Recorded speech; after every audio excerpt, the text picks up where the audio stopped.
의사가 되려면 의사가 되기 위한 공부를 해야 합니다. 그럼 부자가 되기 위해선 단순히 돈이 잘 벌리는 아이템을 구상해서 열심히 돈 벌면 되지 뭐 라고 생각하실 수 있습니다. 하지만 부자가 되기 위해서도 부자 공부가 필요합니다. 영원부터 시작하는 난생 처음 부자 수업, 돈 공부는 처음이라를 통해 이 부자 수업을 한번 해보시죠.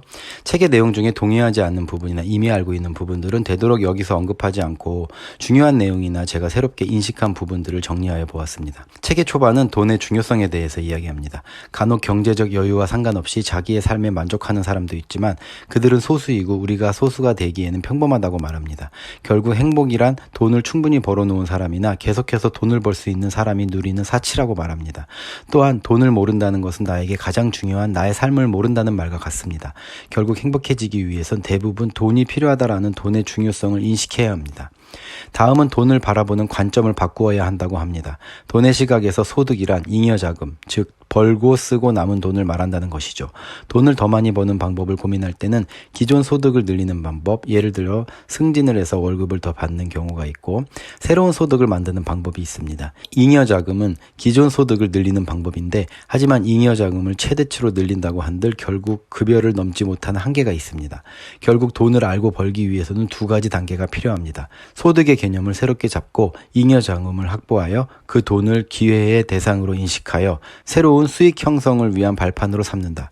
결국 새로운 소득을 만드는 거의 유일한 방법은 투자자가 되어 투자를 하는 것이라고 말합니다. 시중에 많은 책들도 전문가들도 투자에 대해서 이야기할 때 중요한 것이 빠져 있는데 그것은 바로 시간과 정성이라고 합니다. 돈에 대한 시간과 정성에 초점을 둔 책은 없었는데 중요한 것은 투자하는 금액은 쓴 시간과 정성에 비례하여야 한다고 합니다. 경험을 통해서 실패를 인정하고 그 실패에서 배움을 찾을 때 비로소 실패는 성공의 어머니가 되고 결국 돈을 잃지 않는다고 합니다. 결국 훌륭한 투자자는 많은 돈을 가진 사람이 아니라 그 많은 돈을 자신의 능력으로 만든 사람을 의미합니다. 투자자가 되기 위한 구간은 1단계 전개 구간, 0원에서 1000만원, 2단계 성장 구간, 1000만원에서 1억원, 3단계 성숙 구간 1억 원에서 5억 원, 4단계 선택 구간 5억 원 이상으로 나눕니다. 이 책이 2019년 초에 나왔으니 인플레이션과 코로나를 고려한다면 3단계 성숙 구간이 10억 원까지이고 4단계 선택 구간이 10억 원 이상일 수도 있겠네요. 자, 그럼 투자를 시작하는 실질적인 방법론에 대해 말해보겠습니다. 1000만 원을 모았으면 서점으로 가서 선택한 투자 수단과 관련된 책 3권을 사서 10분의 1인 100만 원을 가지고 그 책에 적혀있는 방법을 그대로 실행해 보려고 합니다. 두려워 말고 무작정 시작하라고 합니다. 100만 원씩 최소한 10번의 기회를 만들고 경험을 모두 기록한다면 이 과정에서 나에게 맞는 투자 방식을 발견하게 될 것입니다. 자신의 길은 결국 자신이 만들어야 합니다. 100만 원을 반복해서 투자하다 보면 조금씩 자신의 성향을 알게 될 것이고 그 성향에 맞춰서 조금씩 책에서 말한 것과는 다른 것들을 하게 될 것입니다. 그 과정이 곧 경험이고 그런 경험이 반복되면 자신만의 길을 만들 수 있을 것입니다. 그럼 언제 주식을 사고 팔아야 하는지 시간적인 측면을 살펴보겠습니다. 투자를 시작했으면 흔하디 흔한 대중들과 반대로 하라의 중요성을 이야기합니다. 싸게 사는 방법을 찾는 열쇠는 다음과 같습니다. 기관은 싸게 사서 비싸게 팔아 돈을 법니다. 개인 투자자는 싸게 팔고 비싸게 사서 돈을 못 법니다. 세력이 싸게 샀다는 것은 그 싼 가격에 누군가 개인 투자자가 팔았다는 이야기겠죠. 결론적으로 주식 투자에서 싸게 사는 방법은 아래와 같습니다. 주식을 사야 할 때는 대중들이 팔 때, 주식을 팔아야 할 때는 대중들이 살 때입니다. 주식을 잘하는 방법은 남들이 모두 팔려고 할 때 살 수 있는 용기와 남들이 모두 사려고 할 때 팔 수 있는 절제입니다. 투자를 하고 난 후에는 어떠한 마음가짐을 가져야 할까요? 투자를 하고 나면 욕심이 생기게 마련이죠. 3단계 성숙 구간에서는 시간과 정성의 밀도를 높이기 위해서 선택과 집중이 필요하다고 합니다. 또한 이 단계에서는 자신의 노력 이상의 가치를 바라기 때문에 슬럼프가 올 수 있다고 합니다. 그럼 어떻게 극복해야 할까? 답은 간단하고 상식적인데 원하는 돈의 크기만큼 다시 노력하면 됩니다. 처음 돈을 배웠을 때의 마음가짐, 시간과 정성으로 돈을 벌겠다는 마음가짐, 결국 초심으로 돌아가면 되는 것입니다. 슬럼프는 그만큼 자신이 노력해왔다는 증거이니 투자와 잠깐 거리를 두는 것도 방법이라고 합니다. 투자 후 이익이 생기기 시작하면 4단계에 접어듭니다. 4단계 선택 구간에서는 돈을 버는 것에 익숙해지는 시기입니다. 보통 이 시기에 다다르면 다른 이들은 돈을 번다며 부러워하지만 이건 역시 시간과 정성이 만든 결과라는 것을 사람들은 모릅니다. 경제적 자유는 투자는 많은 돈을 버는 것이 아니라 대부분의 시간을 나를 위해 사용해도 경제적으로 부족하지 않은 상황을 말하는데, 그래서 이때는 돈이 아니라 시간으로부터 자유로워집니다. 또 한 번 강조하지만 경제적 자유는 특정한 한 가지 방법을 알아서 가능한 것이 아니라 그간 당신이 들였던 시간과 정성이 있었기에 가능한 것입니다. 이 시기에는 일하는 시간을 줄여 삶의 많은 시간을 오롯이 자기를 위해서 쓸 것인지 아니면 100억, 1000억 부자의 반열에 도전해 볼 것인지를 결정해야 하는 시기입니다. 만약 더 큰 부자의 반열에 오르고 싶다면 첫째, 앞으로의 노력이 훨씬 커야 합니다. 이 길에는 스승도 교과서도 존재하지 않습니다. 어떤 노력이 필요한지, 어떤 방향으로 해야 하는지, 얼마나 해야 하는지는 오직 자신이 결정해야 합니다. 둘째, 자신의 천성과 투자 수단이 잘 맞는지 확인하시기를 바랍니다. 초고수 투자자가 되려 한다면 지금 자신이 선택한 투자 수단과 자신의 천성을 비교해 봐야 합니다. 싫지 않기 때문에 버틸 수 있고, 버틸 수 있기 때문에 높이 올라갈 수 있고, 지금도 그 일을 할 수 있는 것이기 때문이죠. 셋째, 어쩔 수 없는 것도 있음을 인정하길 바랍니다. 초고수가 되기 위한 길에는 너무나 많은 시대적, 정치적 상황 등의 변수가 있습니다.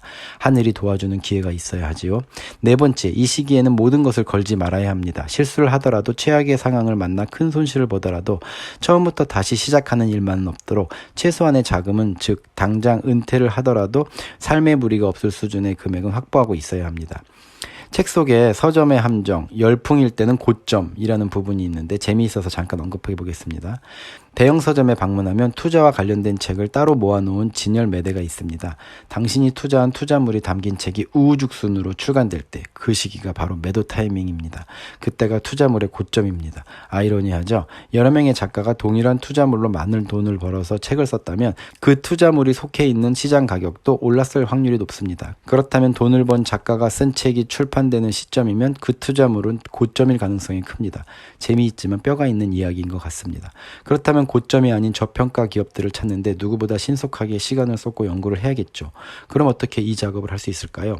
주가지수에 영향을 주는 수많은 국내외 경제 상황이나 상위 개념의 발생 이유와 발생 시기를 고민하는 것은 투자자가 해야 하는 것은 아니라는 결론을 내립니다. 그런 여러 가지 상황을 예측하는 것은 전문가가 하는 일이고, 투자자는 그저 그것을 듣고 이해하고 대응하면 됩니다. 전문가라고 해서 유가가 떨어지는 것이나 금리가 오르내리는 것을 알 수는 있지만 막을 수는 없기 때문이죠. 오히려 잘 안다는 착각 속에서 큰 손실을 불러오는 투자를 할 수도 있죠. 중요한 것은 예상치 못한 위험이 왔을 때 우리가 무엇을 해야 하는지, 어떻게 대처해야 하는지에 집중하는 것입니다. 이것에 대해서는 저자의 후속적인 시나리오에서 조금 더 자세히 나와 있습니다. 마지막으로 투자 시 가장 중요한 주식 투자에서 기준을 설정하는 방법을 살펴보겠습니다. 어떤 종목을 살 것인지 기준을 정합니다. 예를 들어 나는 우량주 1000억 이상의 시가총액을 가진 주식만 사겠다.